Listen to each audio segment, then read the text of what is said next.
So I want to welcome the people that are already here. We're going to have a very interesting and rather different interview than we've had in the past. So we're trying a little experiment here. But in the meantime, we've got folks from 4 states. I live in Maine, and Patti is in Atlanta, ready to move. And Mike is in New Jersey, and Barney is not too far away in Pennsylvania. So we have had the longest Indian summer that I can ever remember anywhere. We've had almost 3 weeks of unbroken warm weather, cool in the evenings. It's just fantastic weather. But most of us Mainers are getting a little antsy because it should be getting colder sooner. We're not used to all this heat.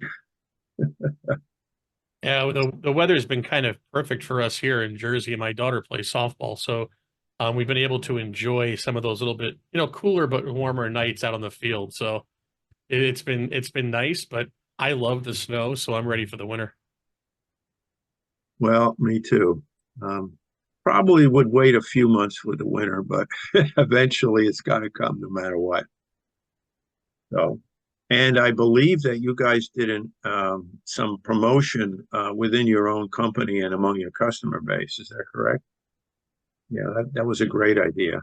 Yeah, we emailed the invitation to all of our leads and our dealers, and I see a couple of my partners on here now, and I'm honored that they take the time of night to join us and hear what's going on.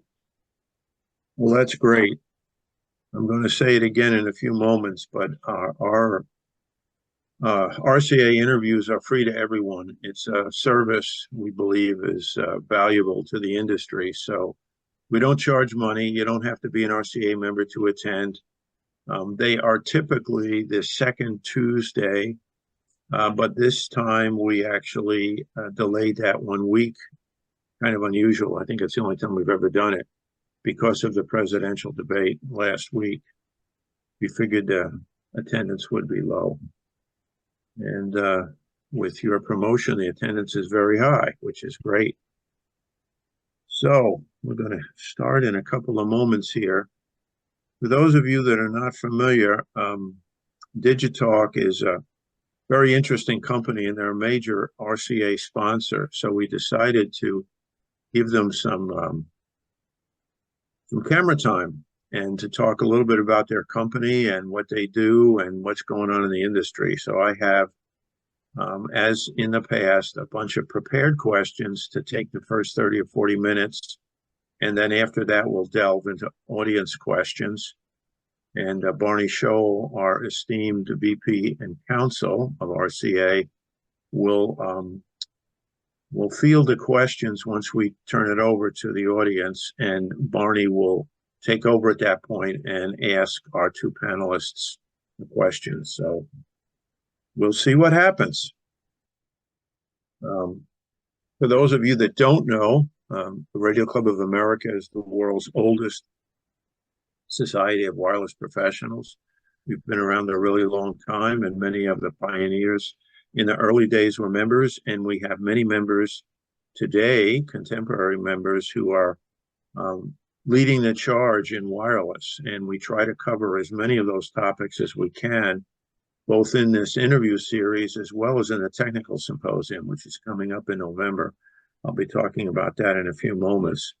And we've got quite an interesting group of speakers for the technical symposium. That will be in New York City. You can attend by Zoom, but there's nothing like actually being there physically to meet the speakers and chit-chat with them. We think that's one of the great value adds for RCA, is to actually meet with the movers and shakers. And with that, I think we'll start this program. So for those of you that don't know, my name is John Facella. I'm former president of RCA, and it's been my pleasure to do some of these interviews over the past couple of years. We have with us tonight Mike Ippolito and Patti Ryg of DigaTalk. And I'm going to let them talk about themselves in a moment. Again, these interview series, which are typically the second Tuesday of every third month. So the next one will be coming up in December, are free to anybody. So we hope that you can promote it among your friends. The whole point is to learn something about wireless. Okay, Mike, you want to kick it off? Tell us a little bit about yourself and a little bit about DigaTalk. Yeah, sure. So my name is Mike Ippolito. I've been in the radio industry, two-way industry for over 20 years now. Originally went to school for hospitality management and started working for a small radio shop in Rhode Island. From there, we, like a lot of other radio shops did, went from analog to MPT 1327 into Kenwood NextEdge. And then through those relationships, I ended up meeting Frank Anderson, who's the owner and president at AB LLC in Chicago. Had a young family, decided to move out to Chicago and work for Frank. That was 8 years ago. In fact, I think I just had my work anniversary. It was up on LinkedIn for everybody to click like and make comments. So, that was 8 years ago. I started for Frank as a technician, moved into the project management space, and then very shortly was put in the general manager role. Since then, we've launched DigaTalk Plus, which is the product that we're here to talk about tonight, which is part of our overall offering as a company, because at our heart, we are still a two-way radio company. We do a lot of public safety work, microwave links, dispatch centers, large systems. We have our own large NXDN system, Kenwood system in the Chicagoland area. And DigaTalk Plus was born from that subscriber-based want and need for growth. So we got into the push-to-talk over cellular space, starting with a couple devices, and it's grown from there. We'll save a little bit more for that for some more of the other questions, but I'll let Patti continue with her introduction. Go ahead, Patti. Thank you. So, hello, that was very good, Mike. So my name is Patti Ryg. I've been in the industry since I was 16 years old. And I like to talk more real life. So I started working for a two-way radio shop in Joliet, Illinois, because my high school boyfriend's mother was one of the owners, not knowing that it would be over 50 years later that I'm talking to you now. So, and our owner, Frank Anderson, when we were both 18, he decided that he liked to play with radios, and he came to work there. So Frank and I, the owner, have a long friendship. I worked in distribution the majority of my career. I was with Hutton Communications out of Texas for over 30, and then a short time with another distributor. And I'm just absolutely over the moon thrilled that the last 7 years I've been part of Mike's team and the DigaTalk Plus team, and we're having a lot of fun. We have a great team of people, and I've got a great partner. She's on here, so I'm going to give her a little kudos. My little Patrice takes good care of all of our customers. And, I love the industry. I'm a fellow, Radio Club of America fellow, and I've encouraged our company to be members of Radio Club. I think it brings a lot of benefits to all of us. I'm a big networking person, and I believe that this is one of the organizations that we can really network with others in the industry and learn knowledge from some of the people that do different things than ourselves. And so I'm the National Dealer Manager with DigaTalk Plus. My role with the company is to set up dealers nationwide, to work with them to increase their sales and marketing efforts to make reoccurring revenue. And again, like Mike said, we'll leave the rest for what we're going to be asked questions about, because some of those questions are what will lead to some of these good answers. And we really appreciate you having us tonight. Great. Well, thank you very much, Patti. So yeah, why don't we get right into push to talk over cellular? Why don't you explain to our audience how it works? And of course, you guys know that our audience in general is quite technical, but they may or may not be that familiar with push to talk over cellular. So yeah, Patti, I'll take that if you don't mind. So I think on a very high level, push to talk over cellular doesn't work much different than any of your traditional digital radio systems today. Where there's devices out in the field, they have to authenticate somewhere. audio is processed somewhere and then sent back out to those devices on a very high level.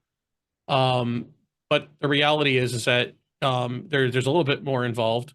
We currently run all of our servers in AWS, and they're all geolocated, so they're all backed up to each other. So we have devices out in the field that operate on a carrier, whether that carrier is AT&T, Verizon, T-Mobile, wherever the radios happen to be logging into and grabbing cell service from. Those devices then talk back to that server, the audio is processed, and all those audio streams go back out to the devices that are out in the field. Like I said, not much dissimilar from current radio systems, two-way radio LMR systems that we see today. But it does afford us certain levels of redundancy that we don't necessarily always have in LMR without expensive infrastructure, having hot standbys and things like that. It also allows us to make changes quickly because everything is server-based. And when I say everything, I literally mean everything. From the way the radios interact with each other, to the way groups are programmed, to the way channels are named, to the way radio aliases are handled, to the features of the radios, everything is stored server-side. So when those radios log on, the server dumps into each individual one what their individual programming is. So as you can expect, when customers want changes and end users, as we know, like to make changes, this radio that was named John today is no longer John, it's now Van 10, and they want those changes now. We have the ability to not have to go out and actually roll of tech to go change things. We can go in the server and make changes and have it populate on the other end. So overall, it's a very simplistic system when you look at it. If you looked at a topographical map of it and how it talks back to the server and then back out to the radios, but it offers us this real infinite level of complexity and customability that we really did not have and still don't really have in a lot of ways on the LMR side. Excellent. That's very good, Mike. Thank you. So is the intent for push to talk over cellular to eventually replace land mobile radio? I would say absolutely not. To be honest, I think we started out, DigaTalk Plus started out in 2017. And I got to tell you, I think around the conference table when it was first started, yeah, that was the intent. We were going to set the world on fire. And in a lot of ways, we've still done that. We were the first to market with a device like this, or devices like this. We had a suite of radios that we launched. And I think in a lot of ways, that was the intent, that we were going to come in and stir things up. We were going to replace LMR. Our owner is quoted as saying, LMR, SMR is toast. We're moving on, and there's a brave new world out there. And I think in a lot of ways, some of that is happening. But if you look at, let's say, if you take Urgent Communications reporting at the end of August, that their FCC is on course to grant 10,000 new business industrial licenses this year. I think when you look at that, we start to realize, and we have realized over the past couple of years, that the intent of push to talk over cellular, at least today, and I say today because I still think it's very much in its infancy, even though we've been doing this now for 7 years. There's still a lot more to learn and a lot more to do and a lot more places this technology can go. I think that we've learned, and I think our last showing at IWCE says this, and Patti can chime in or correct me if she thinks I'm wrong here. Not that she never does that in the past, but I think our last showing at IWCE, our biggest push was interoperability. We had an entire 19-inch rack full of Kenwood equipment and displaying how you can actually use push to talk over cellular using our servers, leveraging our product, but also leveraging your current infrastructure and giving your end users, or in some cases, we were talking to end users, a larger coverage areas they didn't have before, additional features that they didn't have before. So I think we've noticed that over the past couple of years, we've matured and realized that, yes, POC has a place as a full-blown replacement for some end users, but for others, it's a much more powerful as a tool for expanded coverage and to fill gaps where they don't currently have coverage or things that they might need. Patty, do you want to add anything to that? Because you're in the Yeah, front end of I was sales. going to just butt in because, I can never let Mike have the last word. I think that, what's an interesting scenario, what we found over the years is that there's a lot of people that need radios that didn't know they need radios till we give them a cost-effective solution. I truly believe that our dealers, and that's who I work with, our resellers, have a dedicated space for public safety and for higher end, want to speak product. But there's hundreds and hundreds of potential customers out there that is looking for a cost-effective solution, and we have it. And I think that that's where a lot of radio companies were missing the boat, because radio is not going to go away. This is what the normal is for police and fire, and a landscaper doesn't want to pay $200 for a cell phone bill when he can throw a radio in his truck and talk to his fleet. So I think that if you take a look at where your target market is, that's how you can be successful. Good. So there's a lot of competitors in this space. I counted maybe 8, but you would know better than me. Yeah, exactly. So what makes you guys different? Patti, I'm sales, taking I'll this let you one, handle this. Yeah, go ahead. So this is one of my favorite questions to get asked. What makes us different? Well, number one, the support behind us. Mike can't do it alone. I can't do it alone. My team can't do it alone. We are a bona fide two-way radio shop with knowledge and background and support. All of these other companies think they're selling cell phones, my opinion, sorry.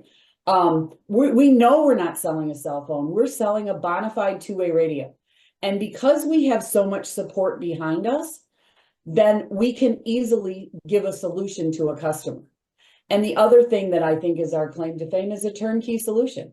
We don't just offer one product here, one product there. We have a turnkey solution, including what Mike just talked about, interoperability. And I think that this industry is very fresh.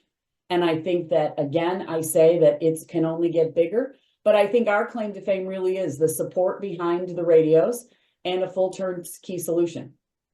If I can add to that, I would think another one of our strengths, look, I think there's no denying the fact that we're playing in a very big pond. Okay, we're up against the likes of Motorola, ICOM, Hytera, any of these companies that have larger manufacturers that have a POC solution already out there.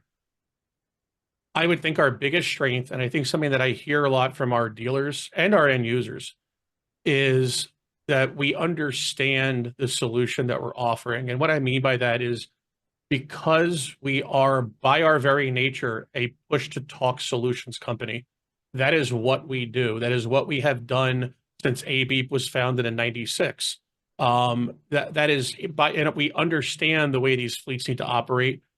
We understand the way these communications need to work and the uptime that it takes to keep them working and what it takes to nurture those relationships.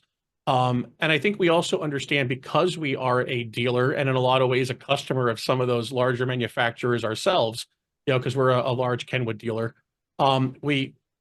we look at that and we go, we understand what the dealers in that space need and what they're asking for, and in a lot of ways what they're begging for.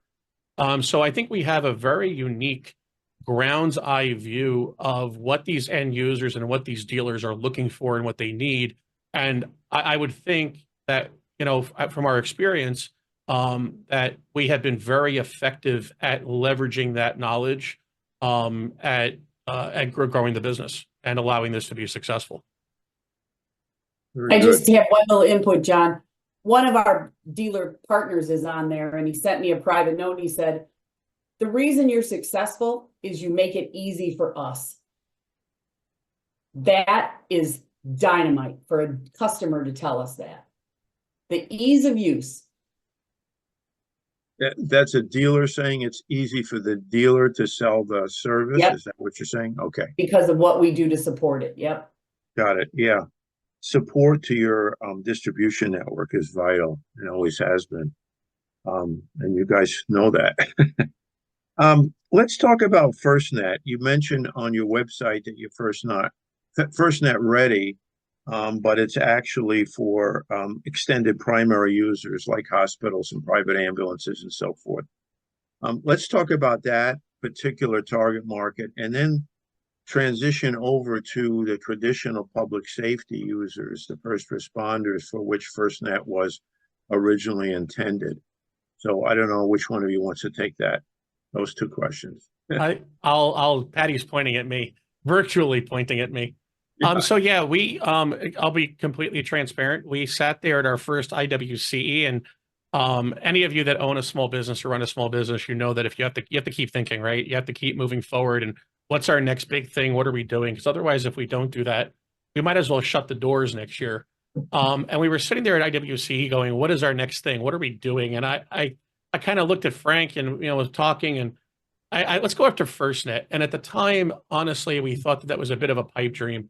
We had already been very successful at launching devices, getting them P2CRB certified, getting our carrier certifications, which was very important to us. Getting FirstNet, though, on our plate was one of those things that we were just, it was kind of like, that pie in the sky. Why would FirstNet want to talk to us? To our surprise, when we reached out to FirstNet and AT&T, they were actually extremely receptive and wanted to. We had to put a presentation together. We had to go before the FirstNet board and pitch what we were doing. And they kind of gave us the parameters of what we needed to meet. One of the most big ones was an upgrade to our devices. We needed band 14 in our devices, which we didn't currently have at the time. So we went back to our manufacturers. We talked. We put some specs out. They got us devices back, and we were able to get them pushed through the FirstNet program. It took us about 12 months. But it was a fantastic experience. So today we do have devices that are, as you said, certified for FirstNet extended primary. Excuse me. And those are your schools, your private ambulances, your security companies, your hospitals, as you said. And we do have a lot of those customers. We do have schools that have opted to jump on FirstNet. They understand the value of that. The next part of your question about public safety is, believe it or not, even though our radios are not public safety spec, they are more commercial grade. We do have public safety users that are using our devices. If we all remember back to the Nextel days, when public safety a lot of times had a stack of those things in their office, and they used them for, hey, who's getting the coffee today and who's picking up Wendy's or whatever else they were doing. We do have public safety, more specifically in Illinois, people that we have relationships with, that have jumped on our DigaTalk Plus bandwagon with FirstNet SIMs, and they're using the devices for ancillary purposes. We've had towns that, during the riots that we had during the COVID period, requested 20, 30, 40 radios, police departments, because they knew that their traffic couldn't be monitored on our radios so easily. So, and we got those deployments done quickly. So even though we aren't a public safety spec device, there are still parts of that vertical that are served by a POC device, such as what we have. As far as the other, going back to the first part of the question, why schools and private ambulance and why would we go after that? Transportation and school bus transportation is probably our by far largest vertical. So having that ability to offer FirstNet, even if it just starts a conversation with somebody about, hey, I saw you had this similar to what you asked us, John, gets that conversation going. And let's face it, it adds a level of credibility to the equipment that you've gone through FirstNet certification and testing and that you've passed. So it really served us from a marketing, from a technical standpoint. It was just a really good move for us to make to get into that space. Do you have plans in the future to maybe go a little further? Possibly. I think we're looking at some other verticals right this second, not necessarily in the public safety space, but adjacent verticals, and trying to see what some of the trends are there. We have talked about getting a little bit further, but, again, I go back to how we're a push-to-talk company at our heart. We like to try to stay in our lane, and we've had a lot of success in that, that commercial vertical, the schools, the ambulances, the hospital, all those things that we've already talked about. In a lot of ways, I really kind of want to leave the public safety, the physical public safety radio, those big mil-spec radios that they need in those verticals, to the large manufacturers, the Tates of the world, the Kenwoods, the Motorola's. They will have at some point a POC solution, a broadband solution that works in that public safety environment, and whether our app can be put over those devices at some point to augment them, or or be utilized in a different way, we'll have to see. But as someone who's been in the industry as long as I have, I don't know if this is going to sound really tongue in cheek, at the level that we're at now and the success that we've had, I don't know if we would want to plunge headfirst into what it would take to make a public safety product that is going to be safe for someone to use when they're running into a burning building. I don't know if we're ready to take that jump, and I'd really like to see the manufacturers get on that. The big major manufacturers who have skill in that particular sector handle some of that. Patti, do you want to add anything? Oh, You're muted, Patti. You're there muted. we go. I think that Mike, I really feel the same way Mike does, but probably a little stronger, that like, stay in your lane. We're having a really good time. I feel we're doing a really good job for our partners, and I'm always a little bit more conservative. So I think with the way that we do things in a very timely and very strategic manner, I think that we don't want to hurry it too fast. So when we do go to the next step, there's going to be a lot of investigation before we move to that. That sounds wise. And I'll probably be retired before that. You're not allowed to retire, Patti. Yeah, they tell me I'm not allowed to retire, and right now I have no plans to. It's too much fun. Even if you do, you'll still be an advisor in some capacity or another. You can't leave a business, for as well as you do. So you mentioned an app, the app, Mike. So can you talk a little bit about your subscriber devices? They look like LMR radios, but are they really cell phones and that have an app in them? I think they kind of share characteristics of probably several different devices kind of mushed together. I guess it's not a cellular phone. It is cellular, obviously, by nature. It's what we're talking about. So there's a module in the devices.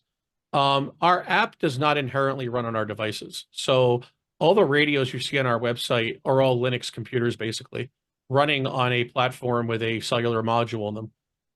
So our actual phone apps, which we do have, as well as dispatch software, is actually a completely separate part of our solution. What we have found, though, is that getting the radios to run Linux, they're more stable. We don't have the same pitfalls that you might have with an over-the-top app running them on a device like that. It's more stable. It's more secure. We have a lot more control of it. We're not at the behest of someone updated to Android 13 today and touch buttons on their device. It's locked down. And it gives us a lot of control. The big thing for us on day one, when we sat there and said we need to do something with POC, we need to look at this, was that it had to work and act and feel and appear to the end user to be an LMR radio. That was extremely important. One of the things that we heard over and over and over again is, I don't want my people to have cell phones. They don't want cell phones. I can't have a cell phone. I don't want a cell phone in their hand. I mean, if that was told to us one more time. And then if you look at what our customers were used to using, let's take school buses, for example. Almost every bus has a radio in it. The driver is familiar with that form factor. So having that military style mic, that potato mic in your hand with a dash mounted radio, what the technology was behind it mattered less and less to the customer when they realized that they were getting more coverage, added features, and oh my God, it doesn't look like a tablet. It looks like a radio that my drivers are used to using. So yeah, in short, the radios themselves, the majority of the lineup are Linux based. The only radio that we have that runs our NAP app natively is the 8051, which is our large Android-driven device. And that has its own positives and perks. I can load other apps onto that for other needs if customers have them. But most of our stuff is Linux. Well, that's interesting and actually not the answer I expected. So that is good because I'm getting educated here as all of our audience. We got 53 people. So as a result of that, this is not an app that runs on a smartphone, and you're not beholden particularly to Android and iOS. Do I have that right? Yeah, so we do, though, on the side have an Android and an iOS app that are separate, that, of course, interface with our radios. And normally the way, and Patti can maybe expand on this if she'd like. I know the way I usually put it is I recommend that our apps are used as secondary devices to the main system. They're good for the administrators, people that don't want to carry a radio all the time, or the boss who's going on a vacation and still wants to check in on his fleets once in a while. The app is really useful for that. So, to your point, we do have some challenges. Apple was a bit challenging to us to get a few things right. Keep waking up the device when a call is made while the device is sleeping. Audio pathing was a bit problematic, but we got that figured out. Luckily, Apple hasn't made any changes to that over the past couple iOS iterations. And on the Android side, we've been pretty good as far as Android, the operating system, goes. What we have found, though, is that there's such a glut of Android-style devices out there. And we do get asked from time to time, can you load your app onto a Sonim device with a dedicated push-to-talk? We're currently looking at some other devices that have dedicated push-to-talk buttons that run Android applications. And the answer is always yes.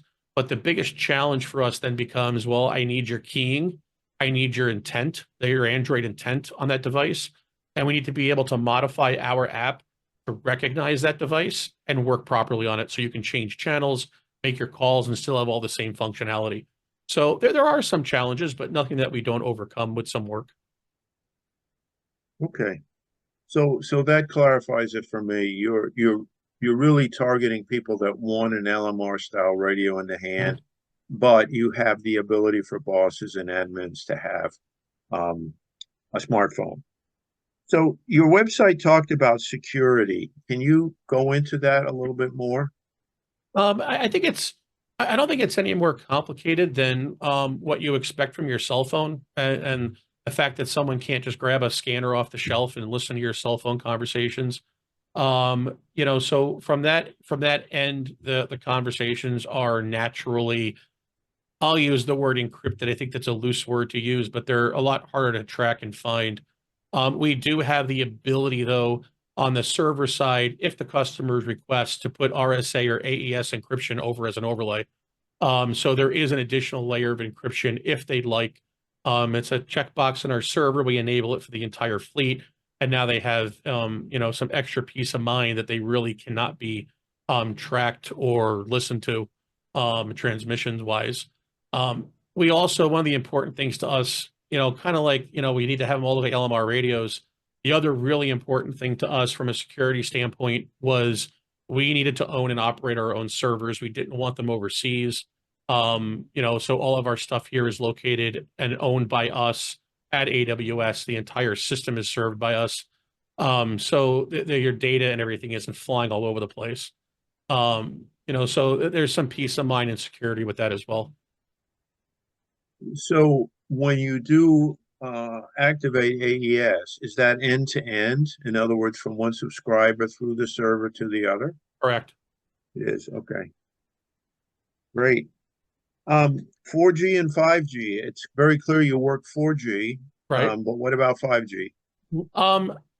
We actually get asked that question a lot by our dealers. I hear it from end users sometimes. We need 5G. The reality is right now, we're not looking at it. The devices that we have, they push such a small amount of data. We're talking KB amount of data per second on a push to talk. We can actually run our radios on 2G. So if there was still a 2G system in place, we'd be able to put our devices across it with audio quality that, would be more than suitable for a fleet to use. So 5G is one of those things that, at some point, I'm sure by just attrition, our modules will move into that space. But it's not something that our devices inherently need, or have to operate, or even wish we had. So it's something that, it's talked about. People ask us about it, but it's just not a use case right now that we're preparing to jump into. We have some other stuff in the LTE space that we're looking to take a look at before that. So, not right now. Okay, that makes sense. And all the networks seem to have both 4G and 5G, so that's not a limitation at the moment. Right. You guys talk about nationwide coverage, and I assume that means that people can operate on whatever cellular carrier they want. But the obvious question is, what if I go overseas on a business trip or a holiday of some kind, and I want to keep track of what the folks are doing back home? Okay. Yeah. So we do offer, we do have a separate SIM. There's no additional cost if you request it. We just can go ahead and swap it out in the devices, where we can offer, I'll call it North American coverage, US territories, Mexico, Canada, and give you a wider area coverage. As far as international goes, we've actually tested this, not with our radios, but with our phone app. Our owner, about a year or two after we started, was actually, I think, on a Kenwood trip. I want to say he was overseas in Russia, possibly. Anyway, he jumped on the app and he was able to talk back to us, which was kind of cool. I've actually used the app on a plane too, on the Wi-Fi. So there are, if you're using your phone or the phone application, we don't offer our LMR style devices overseas. There's module restrictions when you're doing that. There's changes in the bands when you start going overseas. We will obviously work up in Canada or Mexico, where they're very, very similar. But when you start getting over into Europe, things start changing. And each one of those countries has their own type acceptance regulations. We've also gotten a lot of our devices CE certified for operation up in Canada for a couple projects that we've looked at doing. So, you start looking at that, and with how important certification is to us and making sure that our devices work properly on the carrier networks, it's not something that we have overly or even been asked about, to be able to, let's say, go to France and be able to use one of our LMR style radios back and talk back to a fleet here.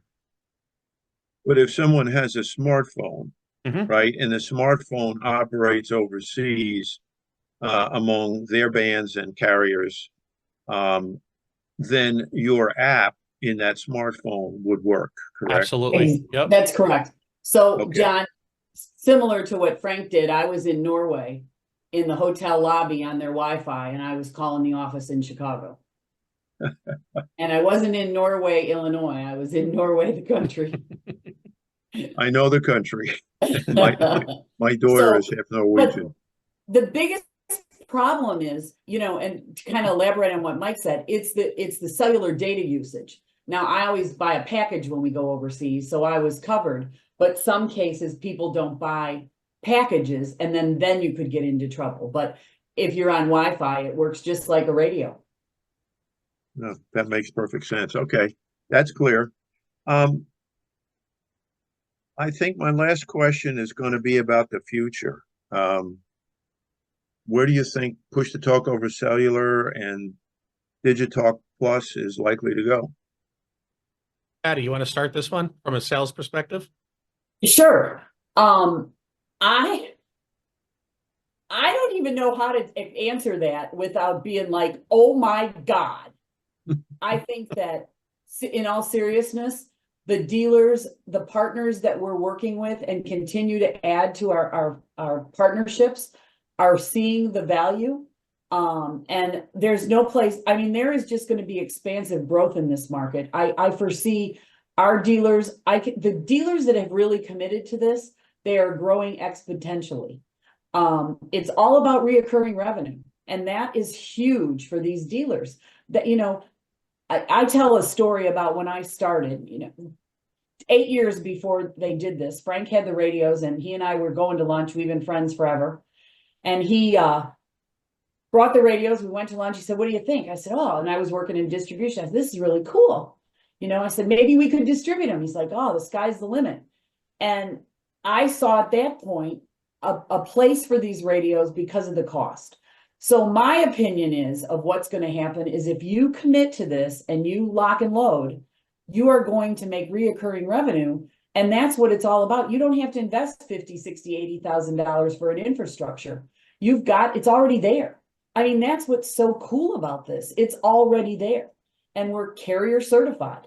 So the products that we offer, the carriers are never going to shut us down because we've taken the money, the expense, the knowledge Mike has, Frank's back support, and we've got them all certified. That's key. So nowhere to go but up. Okay, that's good. Mike, you want to add anything to that about the future? No, I think Patti summed it up pretty good. I think the only thing I would add is kind of a throwback to what I said earlier. I really do believe that the POC, push to talk over cellular space, the broadband push to talk space, is really at its infancy. We're starting to slowly see the major manufacturers adopt it a little bit in the public safety space and some of their devices. We've obviously been doing it for 7 years. As you mentioned before, we do have some competitors in the space, but we're really at the beginning of what I believe this technology will be capable of in the future. Do I believe it'll replace LMR down the road? And that's where the future of this is. I think we got a long way before that happens in a lot of ways. As much as I love what we're doing, I'm still a radio guy at heart. Okay, W1MJI, you know, play on 2 meter. You know, so I mean, I'm still very much that 2A guy. Then we throw an antenna out my window and talk. So I understand that need as well. You know, so there's things that POC needs to overcome in the simplex space, in the mission critical space, in order for it to really break into and become that primary use of push to talk service. While that's happening, though, I think we're going to have a blast and continue to have a blast, as Patti said, selling it in the commercial market. These people are price conscious. They like the technology. It's offering them coverage and features that they don't have now, from private calling, real private calling and preemption and all this stuff that only real high-end trunking systems are capable of doing. We can do it at a pretty low cost. So I think the sky is the limit when it comes to this. And as the technology keeps getting better, you know, I think we'll just keep growing with it and keep seeing what's next. Great. Okay, thank you both. All right, I'm just going to take a moment to remind everybody that one of the reasons we are talking to DigaTalk is because they have been a major sponsor to RCA, and we thought their business model and what the technologies they're using are somewhat unique, and it would be interesting to bring this to everybody's attention. I want to remind everybody that our annual meeting is coming up on the 23rd of November. It's only a few months away. We're going to be in New York City this year again. And for those of you who like to go to New York around Christmas time, it'll be a wonderful time. We're going to have a series of tours, which I have actually been helping arrange. On Thursday, the 21st of November, we're going to do a whole bunch of tours at a place in New Jersey. Mike might be familiar with it, InfoAge, the ATT Museum, and Bell Works. And we're going to have a discussion by Dr. Robert Wilson. He won the 1978 Nobel Peace Prize for Physics for the discovery of cosmic microwave radiation. And then on after that, on Friday the 22nd in the morning, we're going to go to NYU Wireless. Professor Ted Rappaport is a long-term Radio Club member, and he runs that operation. And we're going to take a look at 4 of those labs in the morning. So I would urge you to get your tickets and get a hotel room and join us for that. Okay, so now during the next 20 or 25 minutes here, I'm going to let our VP Counsel, Barney Scholl, field the questions that have come in. Please put your questions in either chat or Q&A. Looks like most of them are in chat. And he will pepper away at both Patti and Mike. Okay, Barney, take it away. Thank you, John. Yeah, I must admit, Patti, you've been doing a very good job of answering questions as they have popped up in comments. It's making my job a little bit harder. I'm sorry, Barney. I get so excited to talk about it. I couldn't. No, that's. After I did it about 3 times, I was like, "Oh shoot, maybe I shouldn't have done that." Don't worry about it. I've come up with my own questions too. Going back to the one early comment about Nextel, which may very well have been one of the early push-to-talk systems over cellular. The question was, has Nextel's experience been leveraged in any way? Was the question. Maybe in what not to do. Sometimes that's better. No, I'm kidding. Look, I had a Nextel when they were out, and it was fantastic. I think we always, at least from a personal perspective, I look at Nextel with a bit of a rose-colored glasses, that it was the first time we got to experience POC in that kind of a form. We had a device with a dedicated push-to-talk. Me and my fire buddies got to use it, thought we were cool, talking and beeping and chirping away in restaurants, and it was kind of fun. Look, I think that what we're doing now is very much steeped in that history and that spirit, and just took it to the next level. When people kind of look at us, and I'll be honest, it's gotten better. When we first started this, we had to go through a big, long explanation period about what POC was and how it works. Now our customers are becoming a little more versed in what it is. They've heard it out there. They've seen ads, so we don't have to go through so much of that. But when we still get the question, I always revert back to, do you remember Nextel? It's like Nextel on steroids. Okay. It gives you that push to talk private call that you used to have, but now you also have group calling and everything else. So I think the spirit of what Nextel was doing is still very much alive in the general concept of what we're doing. This has just added to it and improved on it and made it better. Okay. One thought I had, and I know Pennsylvania recently came up with a new statute of cell phone usage in cars. How does push to talk relate? Is it fall under, in most cases, the same rules as cellular usage, or are there differences that you are aware of in different states? Generally speaking, if states have anti-cell phone use or device use in vehicles, we don't fall underneath that because of the form factor of the device. Again, that was very important to us. So it looks and acts, and you have a handheld microphone in your hand, so it works and acts like a standard two-way radio. Really, really quick story. I was up at a trade show in Massachusetts, transportation trade show, and there was a police officer giving a rendition to all the bus drivers. And he said, "Don't get caught with a cellular device in your hand while you're in the bus." And I'm sitting there at our booth going, "Oh my God, he just completely tanked our entire, thing." So I went over to him and I said, "You need to come over to our booth, and I just want to show this to you." And he took a look at it, and he's playing with it. He's like, no, these don't fall under that. I mean, this definitely, you could use this in a school bus, or it has a microphone. You don't need to touch buttons or anything. It would work. So he actually took it upon himself to go back to the front of the room and said, "Hey, I just want to tell you everything. You go talk to them really quick. Their devices do not fall under the law that we just talked about. They're exempt from that." So we've had that experience, but they are generally exempt from those cell phone laws. Partially, Barney, because, as I tell the dealers, it's push to talk, release to listen.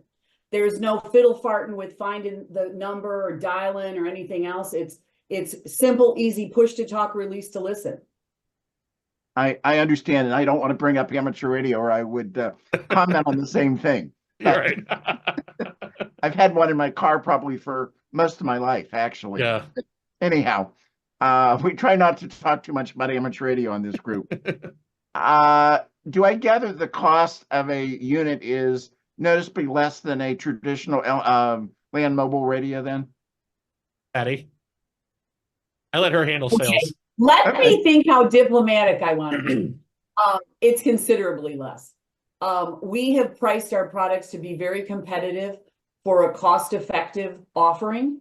And we've kept our products really well below a standard two-way radio LMR, half the price maybe.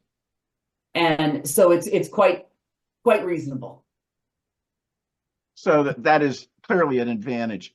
And I have one sort of off the track completely, but I wanted to bring it up before it gets lost in the shuffle here. Since you two have been in the field for many, many years, number one, do you think there is still a need for younger people to get into the field? And any suggestions, ideas, if someone is interested, how they would pursue a career in this field? Oof. I think from my end, it's getting my daughter interested in ham radio.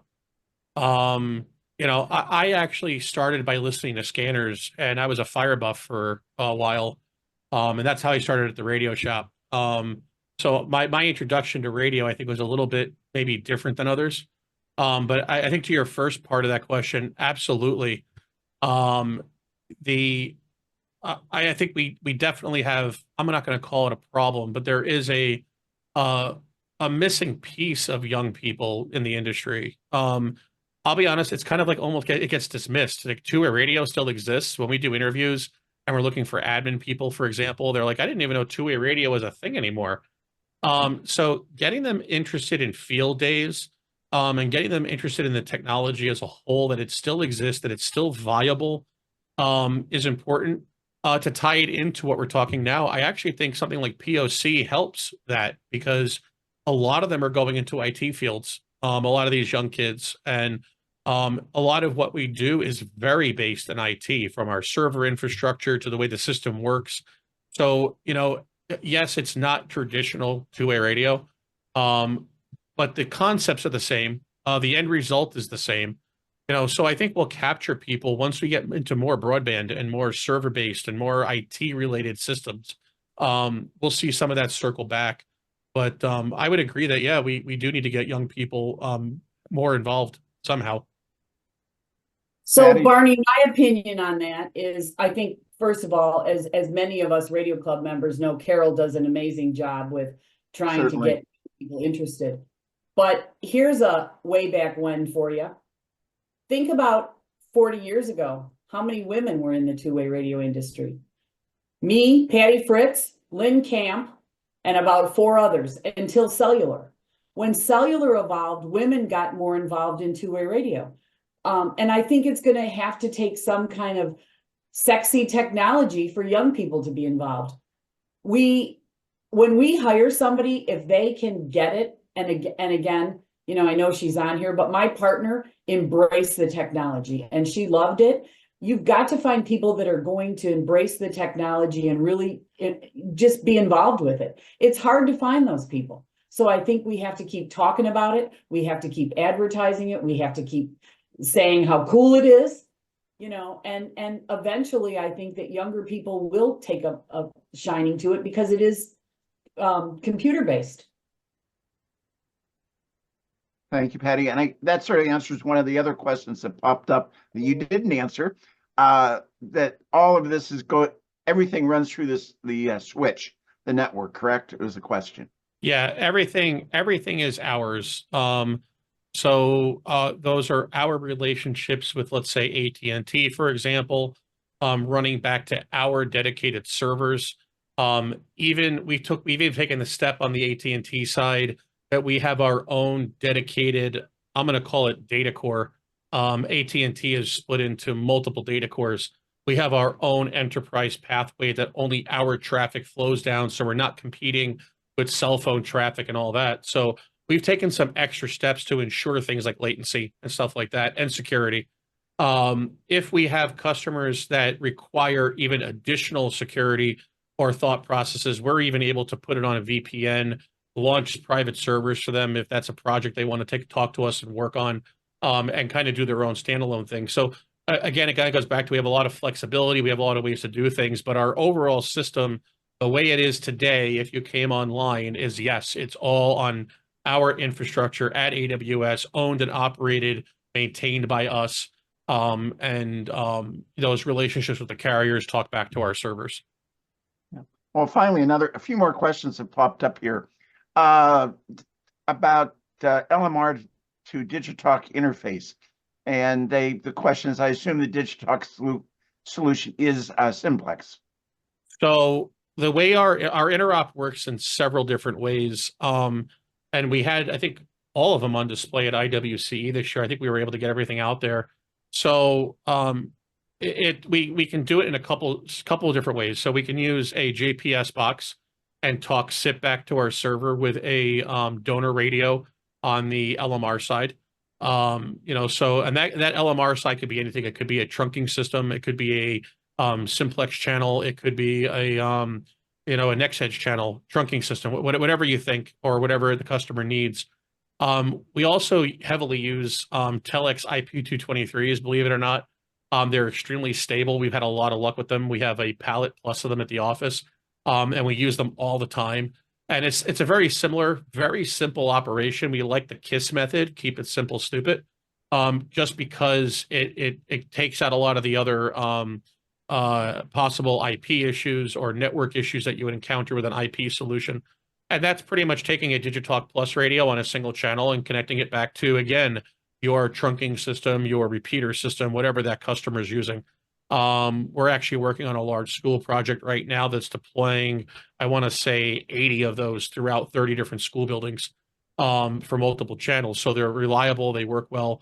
That's another way to do it. We have a little, one of our guys in our office is really good with electronics. He actually built his own interop interface, similar to the IP223, but it does the same thing, and it's very similar in operation. And if any of you are familiar with the Raven FlexGate, they allow IP connections to directly into a next edge system, as well as I believe some other trunking and major digital systems. They actually have an interface to our back end. So with just one of their boxes in your IT closet, you can connect to our system on our server side, connect to your trunking system, and patch those talk groups together. So there's really is multiple ways to do this. At IWCE, we actually had our DigaTalk next edge system patched via the Raven bridge to DigaTalk Plus on site in Orlando, all using that Raven FlexGate. So really, it kind of comes down to how do you want to do it, and how does your customer want to do it, and what are their needs? Thank you. Sort of a question here, and something I was thinking about. You may have answered it in a sense, Mike. Is there any priority the DigaTalk traffic has through the cellular systems? Yeah, because of where we sit, specifically on AT&T, we sit on their enterprise core, and you gotta try to think of a good way to describe it. So you have your commercial phones, okay, and they're at one end of their priority level, and then we have the enterprise data core, which is a lot where all the IoT systems sit. We actually sit just above that enterprise core. We use it, but we have our own custom access to that core. And then we have FirstNet priority too, as well, if that's needed. So we kind of have different levels into the cell system. The system itself, the DigaTalk Plus system on its own, is capable of ruthless preemption as well. So you can actually talk over other units that are talking. So, you know, it depends on what kind of preemption you're talking about, but it exists on both sides. And does your DigaTalk work over various cell networks, or just one, in case you're in an area where there is not good or maybe no coverage from one particular carrier? Yeah, it does. So our newer devices have multiple carrier bands in them.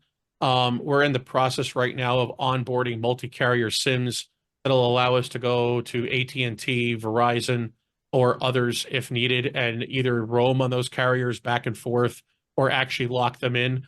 A lot of people ask us, like, why haven't you done that until today? Because it's something that's existed. And the answer to that is we wanted to be very careful about how we did it.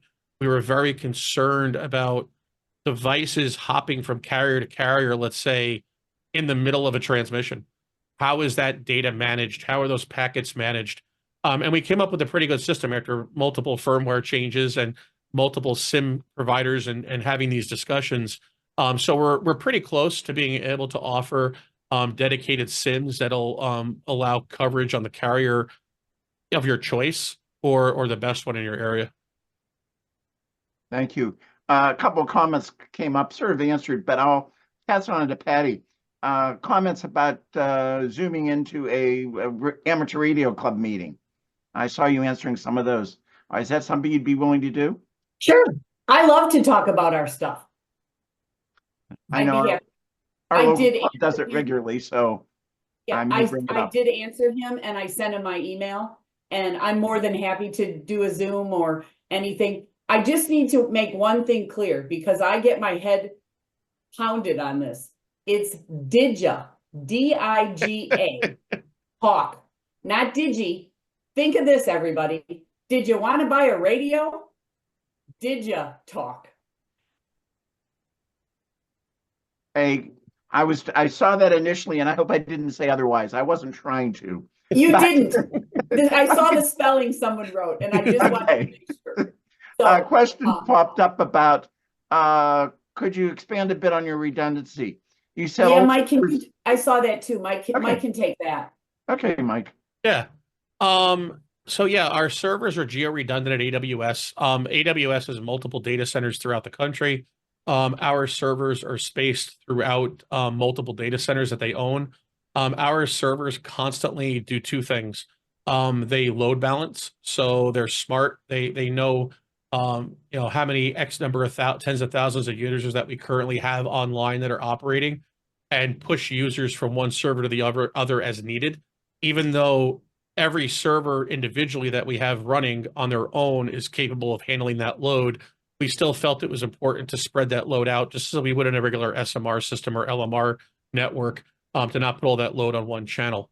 So we do something very similar, but yeah, the servers are geolocated. And what ends up happening is if a data center goes down at AWS, or we could use Azure or any other major data center that we chose, the other servers pick up the slack automatically and without hesitation.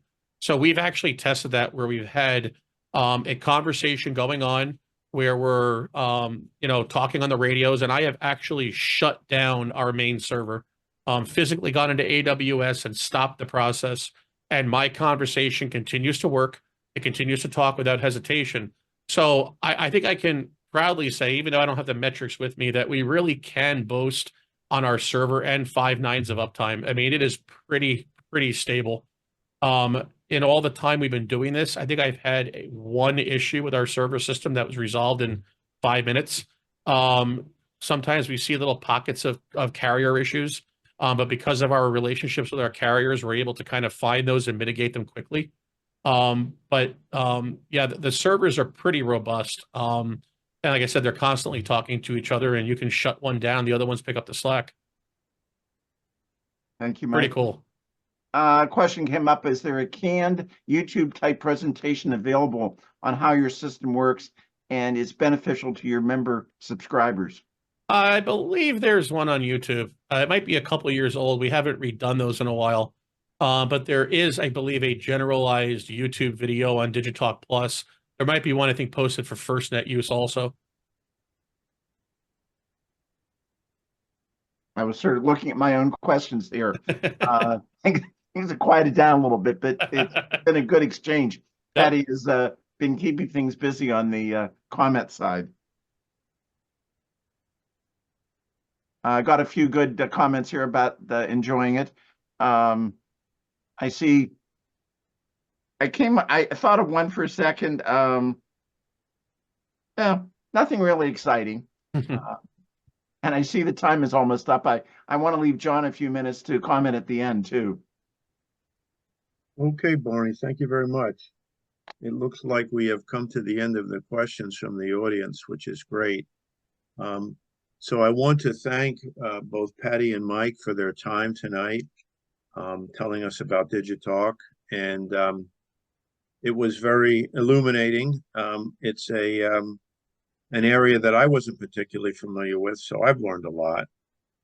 I want to remind everybody again about our annual meeting coming up in November in New York City. Please go on the website and order your tickets and your hotel room, because we got a lot of stuff planned. And remember that if you come in on Wednesday night, you can partake in both the Thursday tour, which will be all day, multiple places. We have a bus reserved. And then on Friday, the wireless NYU wireless tour, we've got the same bus reserved for that. So we're really looking forward to showing you a whole bunch of different things. And then, of course, on Saturday, we have the dinner, the technical symposium all day. And we have a lot of speakers lined up. Dr. Breakall has done a great job with that. So with that, I will thank everybody. I want to thank DigaTalk for being an RCA sponsor. For those of you that are interested and have ideas, please send to Amy any thoughts about future interviews that I could have with companies or people, and we'll give it a look.